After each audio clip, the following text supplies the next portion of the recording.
First and foremost, I want to make it clear, I would not do a video like this for every album. I would not do a video like this for just like even like a 5 or a 4 out of 10 album with just little inspiration and boring writing. I wouldn't even do a video like this on any other Taylor Swift album, despite the classics on Tortured Poets like Touch Me While Your Bros Play Grand Theft Auto and You Wouldn't Last an Hour in the Asylum Where They Raised Me. This latest album, The Life of a Showgirl, is so offensively bad lyrically, even for Taylor Swift standards, that it seems like even her like biggest fans can't handle it. To put it in perspective, take all of the cringe lines from Tortured Poets and like times that by 10, times it by like 20. I mean, we're dealing with song titles like Cancelled and Would, which yes, is a reference to Travis Kelce's 35 years old? 35? And especially this weird Charlie XCX diss track too. Taylor Swift is releasing diss tracks. The writing is so uniquely out of touch, laughable, and just like downright lazy at a lot of points that it is totally worth a whole video.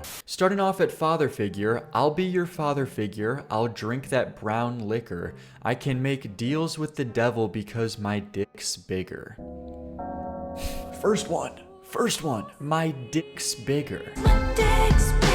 Now, of course, what she's trying to explain is a societal double standard between men and women, but there are so many ways to describe that so much better that isn't just so on the nose and downright corny. I mean, I just cannot listen to Taylor Swift in any context say, because my dick's bigger. We got this one from Eldest Daughter, where this whole song is a classic, to be honest. Everybody's so punk on the internet. Everybody's unbothered till they're not. Every joke's just trolling and memes. Sad as it seems, apathy is hot. Everybody's cutthroat in the comments. Dude, she's talking about her comment section. The concept of a song written about the comment section. Every joke's just trolling and memes. Why is she saying trolling and memes? What has possessed Taylor Swift where she is saying memes in her song? An instant, surefire way to completely make your whole song unserious and for no one to take it seriously. It's just such an eye roller, you know? Especially because the whole tone of this song is trying to be dramatic. It's trying to get across, like, of course, a serious tone. But she's just saying this bullshit. How do you expect anybody to take what you're saying seriously after that point? When you found me, I said I was busy. That was a lie. I have been afflicted by a terminal uniqueness. I've been dying just from trying to seem cool. But I'm not a bad bitch. And this isn't savage.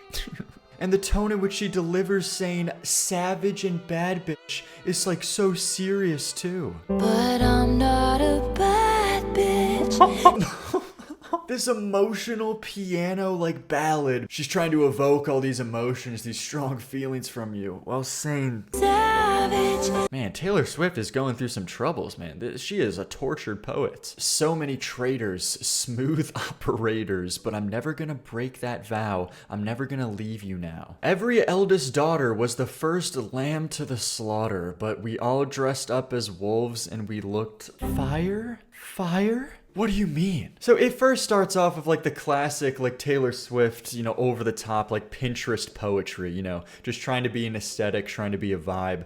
Every eldest daughter was the first lamb to the slaughter. Like, okay, give it a rest, man. There's like a whole thing that Taylor Swift does where her writing and her poetry sounds like someone just trying to give the impression that they're saying something deep and meaningful, but it's so hollow. It's just only there on the surface, the surface level idea of what's aesthetically like a vibe to say. It's like Pinterest poetry. It doesn't come across as like a genuine expression of her feelings. It's like a dumb man's idea of a smart man. Well, this is like a dumb person's idea of a poet. And you know, that sounds harsh, but it's a problem I've had with her music for like the longest time, which makes it just so cringe and unbearable. Like this whole idea of her being this tortured poet, like please give it a rest. I'm supposed to buy the fact that Taylor Swift has such a tortured life when the things she complains about are the comment section on social media. And as we're gonna see with the Charlie XCX diss track, like the pettiest beef that's like some high school drama, like these are her problems. This is the full extent of her problems in her life, and yet she's trying to like act as if she's going through all this suffering and she's so tortured. Like I just don't buy it at all. It comes across as so fake. And these lines are a perfect example of that, of how like the mask kind of slips to show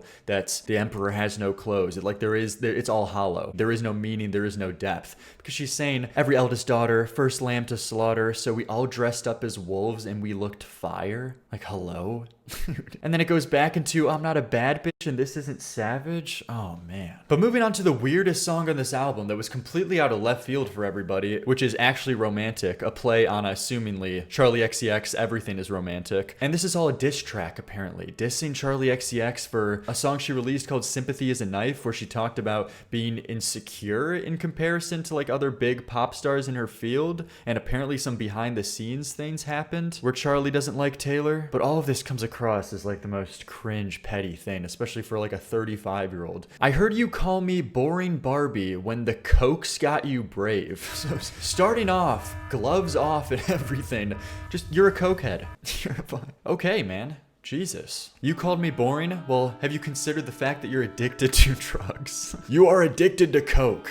That seems like a crazy escalation, but okay. High-fived my ex and then you said you're glad he ghosted me? Man, you would never be able to guess the age of these people just off of these lines alone. We are actually talking about high school stuff. You high-fived my ex? High-fived. This is what we're getting caught up on. This is the full extent of Taylor Swift's problems in her life. This is what I'm talking about. Another pop star high-fiving a person she used to date? Who cares? Man, the fact that she's blowing this up publicly just shows that this has like affected her so deeply. Wrote me a song saying it makes you sick to see my face, and that's just a complete misinterpretation of Sympathy is a Knife too that everyone's pointing out. There's this tweet right here saying, imagine creating the biggest album of your career and writing a deeply honest and vulnerable song about how insecure you feel compared to the other girls in your industry because you think you'll never be as good as them, only for the biggest pop star in the world to turn around and call you a cokehead.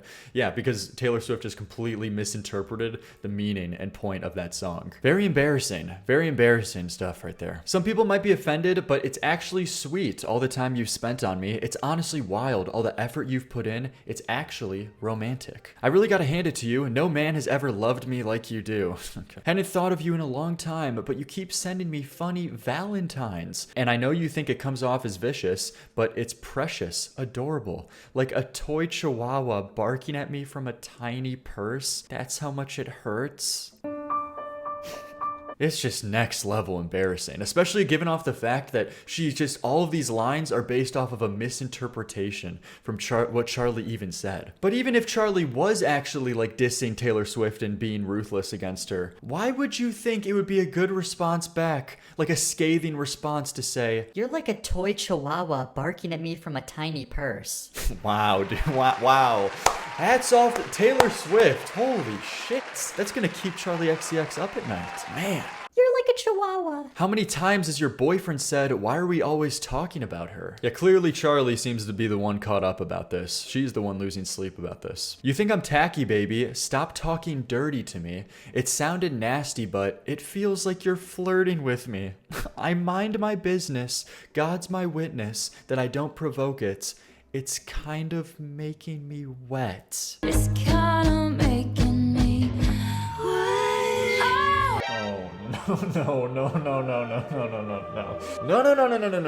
I am not. This cannot be reality. Taylor Swift talking about her being wet. Oh man. That clears Touch Me While Your Bros Play Grand Theft Auto. Not even close, man. Oh my gosh. And the lines above it too. It feels like you're flirting with me when you're trying to talk trash to me. We are actually at second grade recess right now. You're so obsessed with me. Oh, you're talking so much trash about me. It feels like you have a crush on me. Do you have a crush on me? Age check, please. Next is wish list. They want that yacht life under chopper blades. They want those bright lights and Balenci's shades and a fat ass with a baby face. They want a contract with Real Madrid. They want that spring break that was fucking lit 2025, man. Is she just completely out of touch? She just has to be. She's saying trolling, she's saying memes, she's saying lit, and we're not even at like debatably the worst parts yet. So now we're on the song Wood, which is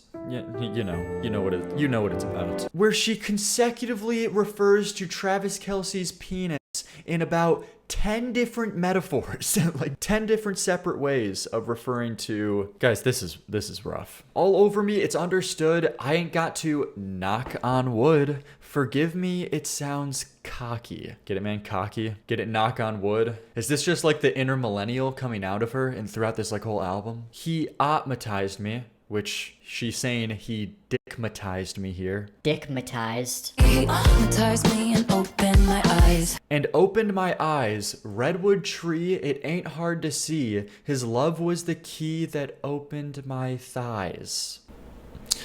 Please. Girls, I don't need to catch the bouquet to know a hard rock is on the way. Make it stop, please. Please. It's like every song. It's every song, man. It's half the album. It actually is like half the album, if not the majority of the album. And baby, I'll admit, I've been a little superstitious. The curse on me was broken by your magic wand. Man, they're not even creative like metaphors either. Like, it's just like the most bottom of the barrel lazy metaphors too. Magic wand, wood, hard rock. Really, man? Seems to me that you and me, we make our own luck, new heights of manhood. I ain't gotta knock on wood. And by the way, too, she's doing this really weird thing throughout like this entire album, but especially this song, where it feels like she's skinwalking Sabrina Carpenter so hard here. And I don't say that lightly. Her tone of inflection, the things she's talking about, especially, I mean, this feels like verbatim could be like a Sabrina Carpenter song. But the way she goes about the delivery of these lines is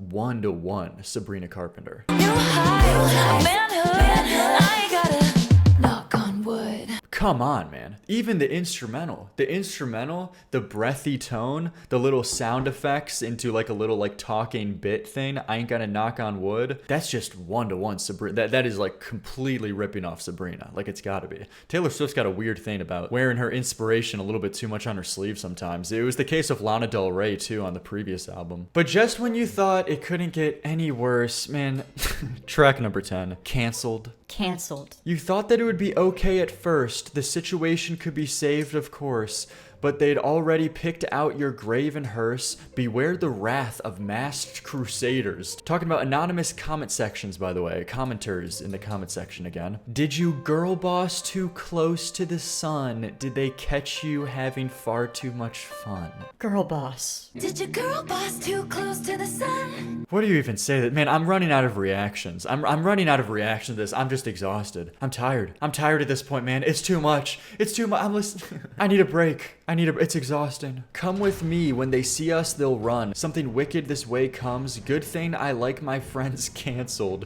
I like them cloaked in Gucci and in scandal. Like my whiskey sour and poison thorny flowers. Welcome to my underworld. Welcome to my underworld. How corny can we get? This is honestly impressive. Welcome to my underworld. My dark and twisted mind. Welcome to the depths of my disturbed mind. This girl wants to be different and troubled so bad. She's just wearing it as an aesthetic. Where in actuality, she is so bland that she can't even write about the concept of these things. Welcome to my underworld where it gets quite dark. At least you know exactly who your friends are. They're the ones with matching scars. Yeah, man, Taylor Swift, really, you gotta look out for the cancel mob, man. Such a victim. Did you make a joke only a man could? Were you just too smug for your own good? Or bring a tiny violin to a knife fight? Baby, that all ends tonight. Man, Taylor Swift will see people like poking fun at her like goofy dance moves on Twitter and just be so cut up over it. Like make a song like this, like so distraught, like as if people are genuinely that mad at her. They're just poking a little bit of fun. It's such on the nose writing too. You could get across all these concepts with just a hint of subtlety, please. They stood by me before my exoneration. They believed I was innocent, so I'm not here for judgment. No, but if you can't be good, then just be better at it. Everyone's got bodies in the attic. We'll take you by the hand and soon you'll learn the art of never getting caught. This is kind of an insane thing to say given the current climate, if I'm being honest. Like, I get across the concept of what she's trying to get across. It's just like cringe. Twitter canceling you over nothing. But it's kind of crazy to say with like all like the things that people say about Hollywood, you know, the Diddy stuff. Diddy just got sentenced to prison and everyone's talking about with the people at his parties. You're talking about learning the art of never getting caught, about like the biggest celebrities in the world. I don't know, it seems a little bit tone deaf right there, but good to see that, you know, she's getting the credit that she deserves. Rolling Stone giving her a 100 out of 100, perfect score, by the way. On her 12th studio album, Swift hits all her marks, from new exciting sonic turns to incisive storytelling. Yeah, man, least most paid off publication I've ever seen in my life. What a complete joke. Not even funny anymore, like actually just completely like beyond parody. The fact that this would get 100 out of 100, like the same rating I assume Rolling Stone gave to like Abbey Road. Oh my gosh, man. I mean, for me, I suffered through this listening to it on stream, and the best parts of this album is when things are at least just so generically uninspired and bland that at least it's a small break from the aggressively cringe moments to prepare you just for the next wave of cringe that's about to come, either next line or the next song. And yeah, that's kind of like the best things I could say about it. Even production-wise, it feels like Max Martin apparently worked on the production of this album, and it feels like every instrumental, every beat, the instrumentation of all of it, Max Martin could be doing on a lunch break. So I just don't get it at all. And from every sides of this album, it just seems lazy, and even punching under the weight of Taylor Swift standards. But yeah, that's my thoughts on it. Wanted to make a video about this. If you like more videos like this, there's more on the channel if you want to see or enjoy. There's plenty of videos that we put out if you enjoy the content. So if you liked, like and subscribe for more content just like this. I appreciate everybody watching. Thanks for the Patreon viewers, enjoyers, supporting the channel. If you want your name shouted out at the end of these videos, you could join right here, or an exclusive access to a Discord channel where I bring in call-ins for people. And for tiers 2 and 3, you have exclusive access to be brought in immediately. Thank you very much, and I'll see you guys next time.